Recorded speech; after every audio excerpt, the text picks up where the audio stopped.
Hello guys, in this video I am going to tell you about class and object in brief. हमने पिछली video में ये समझा था कि क्लास को क्या होता है और ऑब्जेक्ट क्या होता है और इसके बारे में हमने इसके सिंटैक्स के बारे में जाना था और क्लास की नॉर्मल डेफिनेशन और ऑब्जेक्ट की डेफिनेशन देखी थी। प्लस साथ में मैंने एक एग्जांपल से आपको ये समझाया था कि एक्चुअली में क्लास कैसे हो मतलब दिखता है और उसमें क्या क्या चीज़ें होती है, जैसे कि क्लास मेथड होते हैं और क्लास वेरिएबल्स होते हैं। तो अब हम ब्रीफली डिस्कस करेंगे कि क्लास एक्चुअली में होता क्या है और इसकी ज़रूरत क्यों पड़ती है ऑब्जेक्ट ओरिएंटेड प्रोग्रामिंग में। अब मान लीजिए हमारे पास मैं एग्जांपल देने की कोशिश करता हूँ। जैसे हमारे पास एक डॉग करके क्लास है। ओके, मान लीजिए डॉग होते हैं। ओके, डॉग की कई सारी स्पीसीज होती हैं, जैसे कि जर्मन शेफर्ड हो गया, रॉटविलर हो गया और ग्रे हाउंड हो गया, पिटबुल हो गया।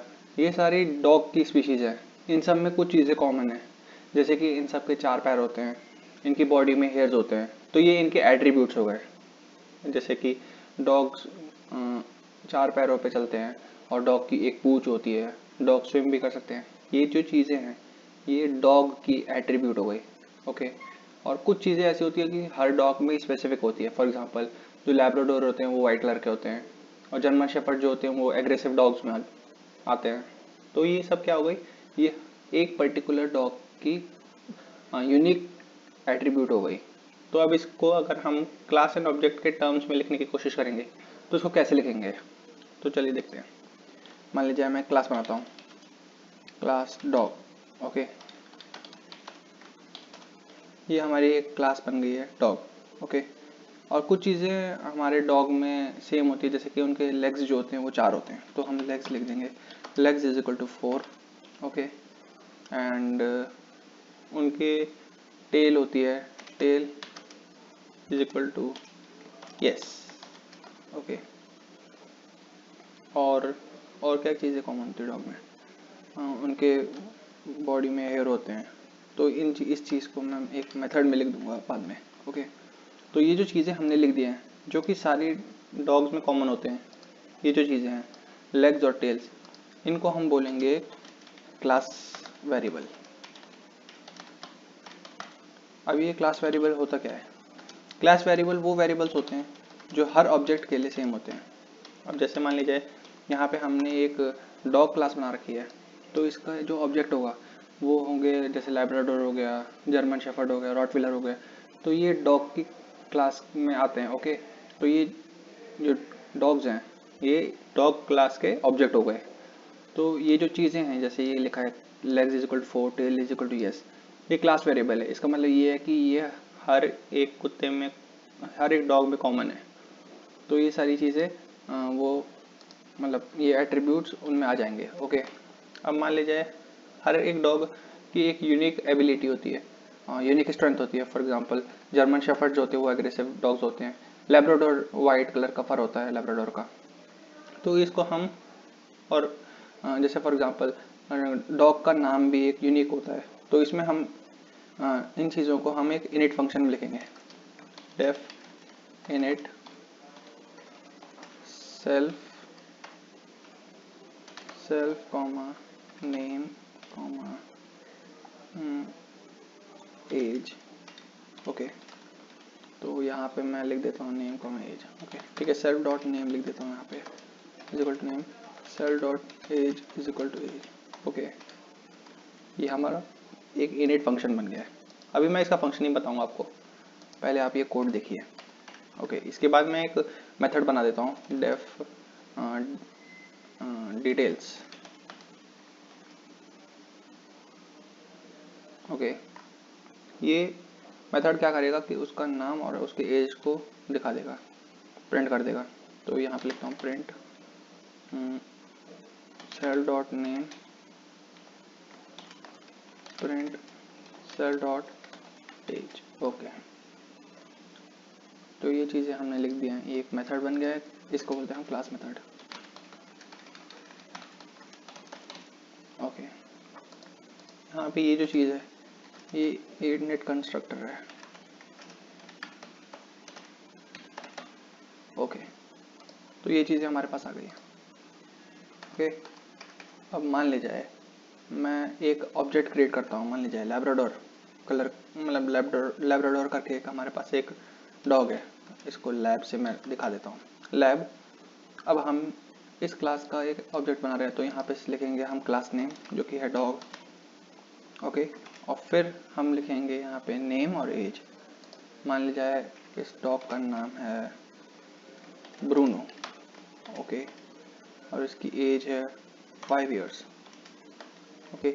ये जो चीज़ है, ये जो हमने लिखी है, ये है ऑब्जेक्ट क्रिएशन और इंस्टेंटिएशन, ओके। ये हमारा इंस्टेंटिएशन हो गया। मैं यहाँ पे और ऑब्जेक्ट क्रिएशन, ओके। ये हमारा डॉग का एक ऑब्जेक्ट बन गया है, डॉग क्लास का एक ऑब्जेक्ट लैब्राडोर, जिसका नाम ब्रूनो है और जिसकी एज 5 है, ओके। अब मान लीजिए मुझे इसकी डिटेल्स देखनी है, इस लैब्राडोर डॉग की डिटेल्स, तो मैं यहाँ पे लिखूँगा lab object name dot operator, और डॉट ऑपरेटर के बाद मैं लिखूँगा डिटेल्स, ओके। ये जो मेथड है, दिस मेथड, डिटेल्स मेथड, यहाँ पे जो लिखा है मैंने, ये क्या करेगा, it will print, this method will print the name, name of dog, name and age of dog, okay. Name and age dog का प्रिंट हो जाएगा यहाँ पे, ओके। अब यहाँ नीचे लिखते हैं एक, प्रिंट करके मैं यहाँ पे लिख देता हूँ ताकि आसानी हो थोड़ा कोड समझने में, ओके। यहाँ पे मैंने ये प्रिंट स्टेटमेंट लिख दिया है ताकि यहाँ पे जब आउटपुट निकले तो ये एक लाइन सी डॉटेड लाइन बन जाए, ओके। उसके बाद हम मान लीजिए लैब्राडोर की लेग्स देखना चाहते हैं कि लैब्राडोर के लेग्स कितने हैं, तो यहाँ पे हम लिखेंगे print lab object name dot legs, okay. फिर हम लिखते हैं प्रिंट लैब डॉट टेल, उसमें टेल है कि नहीं, ओके। अब जब इस प्रोग्राम को हम रन करेंगे, थोड़ा छोटा कर लेते हैं इसको, ओके। जब इस प्रोग्राम को हम रन करेंगे, देखिए यहाँ पे मैंने एक क्लास बना रखी है डॉग, जिसके लेग और टेल लिखे हैं, ओके। ये तो ये जो लेग्स और टेल्स है, ये हमारे क्लास वेरिएबल है। क्लास वेरिएबल की प्रॉपर्टी ये होती है कि जो भी चीज़ें हम क्लास वेरिएबल में लिखते हैं वो हर एक ऑब्जेक्ट में इनहेरिट होती है, मतलब कि हर एक ऑब्जेक्ट इन वैल्यूज़ को ले सकता है। जैसे कि लेग इज इक्वल टू 4 है, तो अगर मान लीजिए मैं एक ऑब्जेक्ट क्रिएट करता हूँ लैब, तो लैब डॉट लेग्स जब मैंने यहाँ पे लिखा है लैब डॉट लेग्स, तो यहाँ पे हमारा 4 की वैल्यू आएगी, मतलब उसमें कोई चेंज नहीं हो सकता, ओके। मतलब ये चीज़ें कॉमन है हर ऑब्जेक्ट में। मान लीजिए मैंने यहाँ पे लैब्राडोर बना रखा है, मान लीजिए मैं एक और ऑब्जेक्ट बनाऊंगा कोई दूसरा टाइप का जो कि क्लास डॉग का ऑब्जेक्ट होगा, तो वो भी उसमें भी लेग्स की वैल्यू 4 होंगी और टेल यस होगा, ओके। और मान लीजिए ये जो चीज़ें लिखी है मैंने डेफ इनिट के अंदर, ये है इनिट कंस्ट्रक्टर, ओके। तो ये जो चीज़ें हैं सेल्फ डॉट नेम और सेल्फ डॉट एज, ये हमारे उस ऑब्जेक्ट के लिए स्पेसिफिक एट्रीब्यूट है, और इन चीज़ों को हम बोलते हैं ऑब्जेक्ट वेरिएबल, ओके।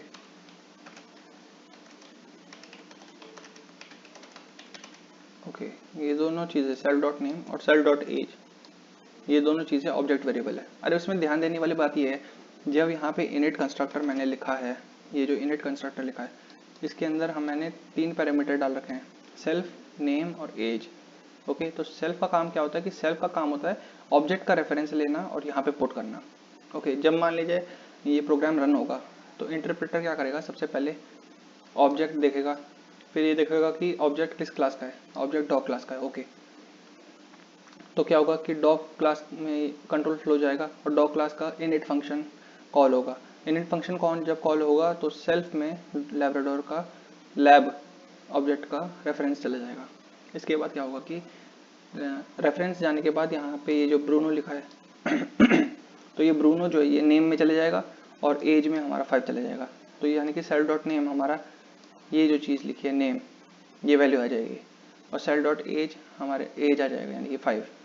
अब यहाँ पे ध्यान देने वाली बात ये है कि यहाँ पे नेम हमने यहाँ पे भी लिखा है, एज भी लिखा है, सेल डॉट नेम यहाँ पे लिखा है, नेम यहाँ पे लिखा है, नेम 3 बार लिखा है, एज भी 3 बार लिखा है, तो ये थोड़ा सा कंफ्यूजिंग हो सकता है स्टार्टिंग में।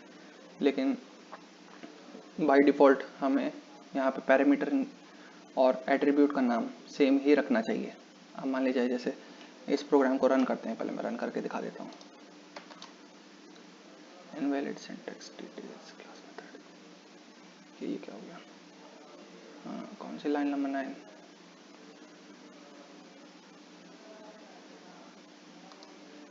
डेव डिटेल्स, ओह सॉरी, यहाँ पे मैं सेल्फ डालना भूल ही गया। ओके, अब जब ये हमने प्रोग्राम को रन किया और यहाँ पे ये प्रिंट आउट होके आ गया। ओके, तो क्या क्या चीज़ें प्रिंट आउट होके आई? ब्रूनो, डॉग का नाम। यहाँ पे जब मैंने ये लिखा है लैब डॉग ब्रूनो 5, तो सबसे पहले क्या होगा कि सेल्फ में लैब्राडोर का रेफरेंस चला जाएगा, उसके बाद ब्रूनो चला जाएगा नेम में, 5 चलेगा जाएगा एज में, सेल डॉट नेम, नेम आ जाएगा यानी कि ब्रूनो आ जाएगा सेल डॉट नेम में। ओके, सो इसके आगे ले देता हूँ, self dot name is equal to Bruno. Okay, अब यहाँ नीचे जो चीज़ है सेल डॉट एज, इसमें चले जाएगा हमारा 5। ओके, सेल डॉट नेम में हमारा ब्रूनो चला गया, self dot age is equal to 5। इसका मतलब ये हुआ कि सेल्फ में गया था हमारा लैब्राडोर का रेफरेंस, इसका मतलब लैब ऑब्जेक्ट का नेम जो है वो 5 हो, सॉरी लैब ऑब्जेक्ट का नेम ब्रूनो हो गया और लैब ऑब्जेक्ट का एज 5 हो गया। ओके, तो यहाँ पे जब हमने डिटेल्स कॉल की, ये वाला डिटेल वाला फंक्शन जब कॉल किया, डिटेल मेथड कॉलिंग की, जैसे लैब डॉट डिटेल्स, ये मेथड जब मैंने कॉल किया तो कंट्रोल फ्लो गया, यहाँ पे सेल्फ लिखा है यहाँ पे, तो सेल्फ में क्या होगा, लैब का रेफरेंस चला जाएगा, लैब का रेफरेंस चला गया, इस ऑब्जेक्ट का रेफरेंस चला गया सेल्फ में, और ये जब रेफरेंस जाएगा सेल्फ में तो ये क्या होगा कि सेल डॉट नेम में ये चेक करेगा कि ऑब्जेक्ट का नेम क्या है। तो हमने देख लिया कि ऊपर वाली चीज़ से, ऊपर वाली लाइन से हमने इंस्टेंटेशन के टाइम यही देख लिया कि सेल डॉट नेम जो है वो नेम हो जाएगा और सेल डॉट एज एज हो जाएगा, यानी कि नेम हम सेल डॉट नेम हमारा ब्रूनो हो गया, सेल डॉट एज हमारा 5 हो गया। जब डिटेल्स हम शो करने की कोशिश कर रहे हैं तो यहाँ पे प्रिंट कर रहा है सेल डॉट नेम, यानी कि ब्रूनो प्रिंट होगा, फिर सेल डॉट एज प्रिंट होगा जो कि है 5, तो 5 प्रिंट हो जाएगा। तो यही हुआ, सबसे पहले यहाँ पे ब्रूनो प्रिंट हुआ और फिर 5 प्रिंट हुआ, फिर ये वाला स्टेटमेंट प्रिंट होगा, एक डॉटेड लाइन। ओके, तो ये डॉटेड लाइन प्रिंट हो गई। इसके बाद मैंने लिखा है प्रिंट लैब डॉट लेग्स। अब प्रिंट लैब डॉट लेग्स, अब ये जो ऑब्जेक्ट है इस ऑब्जेक्ट का एक एट्रीब्यूट है लेग्स, तो ये वेरिएबल यहाँ पे हमने क्या देखा है 4। ओके, तो लैब डॉट लेग्स में हमारा 4 प्रिंट हो जाएगा और लैब डॉट टेल में हमारा यस प्रिंट हो जाएगा। तो इस तरीके से ये डॉग की हमने एक क्लास बनाई जिसमें हमने एक क्लास वेरिएबल बनाए। ओके, लेग्स और टेल्स करके क्लास वेरिएबल बनाए। उसके बाद हमने एक इनिट कंस्ट्रक्टर बनाया जो क्या करता है कि ऑब्जेक्ट की वैल्यूज लेता है जो हर ऑब्जेक्ट के लिए स्पेसिफिक होगी। ओके, इनिट कंस्ट्रक्टर जो है वो ऑब्जेक्ट की जो नेम, जैसे नेम और एज है, जो भी प्रॉपर्टीज़ हैं, जो भी एट्रीब्यूट्स हैं, वो यूनिक एट्रीब्यूट्स को स्टोर करता है। ओके, और ये जो सेल डॉट नेम है और सेल डॉट एज है ये हमारे ऑब्जेक्ट वेरिएबल्स होते हैं। ओके, ये हर ऑब्जेक्ट के लिए यूनिक होते हैं। जैसे ये लैब ऑब्जेक्ट है, इसके लिए जो नेम है ब्रूनो, ये इसी लैब ऑब्जेक्ट के लिए होगा और किसी डॉग का नाम ब्रूनो नहीं होगा। ओके, और जो एज है इसकी ये 5 ही है। ओके, और 5 ही रहेगी। फिर हमने एक क्लास मेथड बनाया जिसमें हमने सेल डॉट नेम और सेल डॉट एज से इसका नाम और इसकी एज प्रिंट आउट कर दी। ओके, तो ये तो एक सिंपल प्रोग्राम हो गया ये दिखाने के लिए कि डॉग क्लास कैसे बनती है। अब मान ले जाए मुझे एक और ऑब्जेक्ट बनाना है, ये तो हमारा ऑब्जेक्ट 1 था। ओके, इसके नीचे लिख देता हूँ मैं ऑब्जेक्ट 1 कमेंट आउट करके।